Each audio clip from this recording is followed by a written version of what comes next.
Will taking GLP-1 medications ruin your liver? That's a very common question. Dr. Angelina with IBI Healthcare Clinics. And we need to talk about this. When I talk about ruined liver, I'm literally talking about fatty liver disease or non-alcoholic liver steatosis. That's the most common one associated with obesity. But let's understand this a little better. Let's look at the pictures. Normal liver, healthy liver, starting to get fatty liver. We call it steatosis, with basically fat staying around. You can see how the progression from nice little pink liver, it goes to kind of yellowy liver because there are like little globules of fat sitting there. Next, it can go to steatohepatitis. So it's not just fat sitting inside your liver, it's actually inflammation, which eventually leads to fibrosis and then cirrhosis. Look at the numbers. I'm going to make it bigger. Global rate of 25%. They see increase in this condition, 33% by 2030. In the United States, almost a quarter of adults, 1/4 of adults will be diagnosed with this condition. That's a lot of people. Who are the people who would get this condition? Here are some of the associated diseases that come with fatty liver disease: sleep apnea, cardiac disease, diabetes, kidney disease, PCOS, osteoarthritis, and vascular disease. I wonder which one starts which.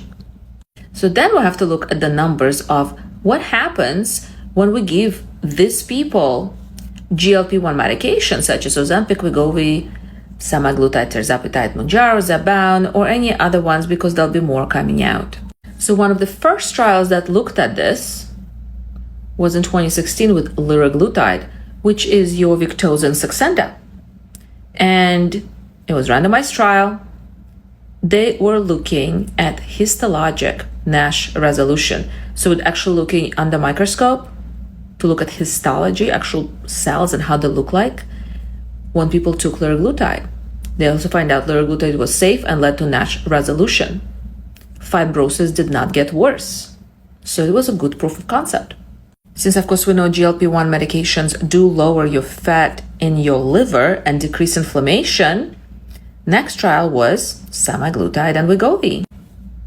Phase 3 data, large trial, higher, much higher NASH resolution, and statistically significant increase in patient who improved fibrosis.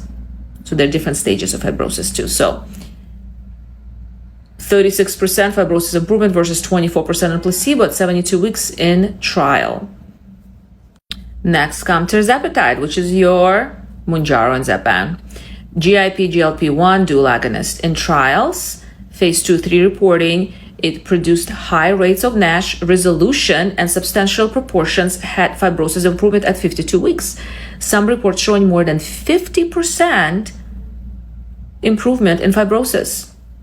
So it's going to get better once we get more data. So what's the point of this? Basically, we know these medications improve your liver. It can reduce liver fibrosis and reverse that fatty liver disease. We do not have evidence that cirrhosis can get reversed, but hey, it's still too early and more medications will be coming out. Who knows? So don't get scared. Obviously, you have to talk to your doctor about this if you have this problem, but it's a good news.